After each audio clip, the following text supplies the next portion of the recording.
तो आज हम एक नज़र डालने वाले हैं भारत के एक नए डिजिटल पेमेंट ऐप एसडी पे पर। ये ऐप डिजिटल ट्रांजैक्शंस को देखने का एक बिल्कुल अलग नज़रिया पेश करने का दावा करता है। चलिए देखते हैं कि इसमें आखिर ऐसा क्या खास है। तो आगे हम क्या क्या देखने वाले हैं। हम शुरुआत करेंगे भारत के विशाल डिजिटल मार्केट से, फिर समझेंगे कि एसडी पे किस बड़े मौके को भुनाना चाहता है। हम इसके सॉल्यूशन, कमाई के मॉडल और आखिर में इसके फ्यूचर प्लान्स पर भी बात करेंगे। तो सबसे पहले बात करते हैं भारत के डिजिटल पेमेंट इकोसिस्टम की, एक ऐसा मैदान जहां आज भारत दुनिया में सबसे आगे है। आप देखिए, भारत डिजिटल लेन देन की संख्या में दुनिया में सबसे आगे है। 81.4% की दर के साथ ये दूसरे देशों से कई आगे निकल चुका है। मतलब ये वाकई एक बहुत बड़ा और एक्टिव बाजार है। लेकिन इस विशाल बाजार में जहां 187 से भी ज्यादा एप्लीकेशंस मौजूद हैं, दबदबा सिर्फ कुछ बड़े प्लेयर्स का है। फोन पे और गूगल पे ये दोनों मिलकर ही करीब 85% मार्केट पर कब्जा किए हुए हैं।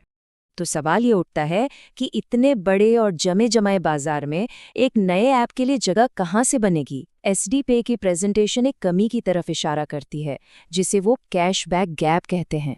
तो प्रेजेंटेशन का जो मेन पॉइंट है वो ये है कि बड़े प्लेटफॉर्म्स बिजली बिल, मोबाइल रिचार्ज और डीटीएच जैसे ज़रूरी और हर महीने होने वाले खर्चों पर कोई सीधा कैशबैक नहीं देते, और एसडी पे इसी खाली जगह को भरने का दावा कर रहा है। तो इसी कैशबैक गैप को भरने के लिए एसडी पे को एक सोल्यूशन की तरह पेश किया गया है। आइडिया बहुत सिंपल है, हर खर्च को कमाई के एक मौके में बदल दिया जाए।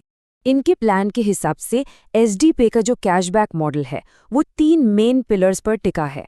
पहला, बिल पेमेंट्स पर कैशबैक, दूसरा अपने खुद के खर्चों पर कैशबैक, और तीसरा एक रेफरल नेटवर्क के जरिए होने वाली कमाई पर कैशबैक। चलिए सबसे पहले समझते हैं इसके पहले हिस्से को, मतलब ये कि कोई अपने ही ट्रांजैक्शंस पर कैशबैक कैसे कमा सकता है। जरा इस उदाहरण को देखिए। एक तरफ दूसरे ऐप्स हैं जहां पैसा सिर्फ खर्च होता है, बैलेंस कम होता जाता है। वहीं दूसरी तरफ एसडी पे का मॉडल है, जिसके हिसाब से हर खर्च के साथ वॉलेट में कुछ ना कुछ कमाई वापस भी आ रही है। भले ही ये छोटी रकम हो, लेकिन ये एक बड़ा फर्क पैदा कर सकती है। और ये जो सिस्टम है ये टियर्स में काम करता है। मतलब सीधा सा है, जितना ज्यादा खर्च उतना ही ज्यादा कैशबैक का परसेंटेज। जाहिर है ये मॉडल लोगों को ऐप का ज्यादा से ज्यादा इस्तेमाल करने के लिए मोटिवेट करने के लिए ही बनाया गया है। अब आते हैं इस बिजनेस मॉडल के दूसरे हिस्से पर, जो शायद सबसे दिलचस्प और थोड़ा कॉम्प्लेक्स भी है, इसका रेफरल प्रोग्राम।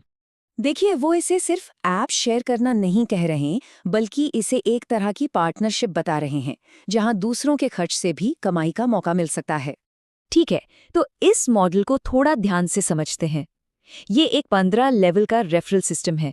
इसका मतलब ये हुआ कि कमाई सिर्फ उन लोगों से नहीं होगी जिन्हें सीधे जोड़ा गया है, बल्कि नेटवर्क में नीचे 15 लेवल तक के लोगों की कमाई से भी एक हिस्सा मिलेगा। और जैसा कि आप देख सकते हैं, हर लेवल पर इनकम का परसेंटेज अलग अलग है। लेकिन रुकिए, ये उतना सीधा भी नहीं है। इस रेफरल प्रोग्राम का पूरा फायदा उठाने के लिए कुछ खास शर्तें भी हैं।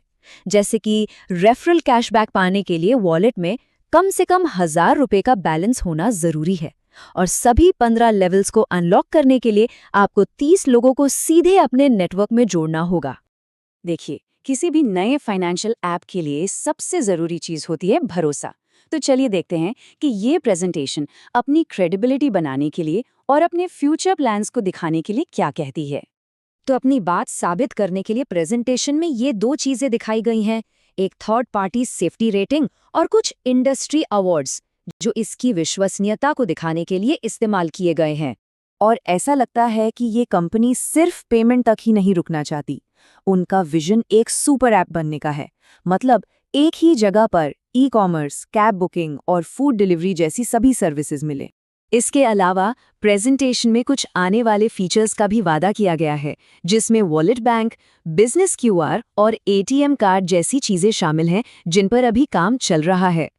तो आखिर में कंपनी का जो पूरा मैसेज है वो इस एक लाइन में आ जाता है कि खर्च को सिर्फ खर्च की तरह न देखें, बल्कि इसे बचत और कमाई का एक जरिया बनाएं। तो हम इस एक बड़े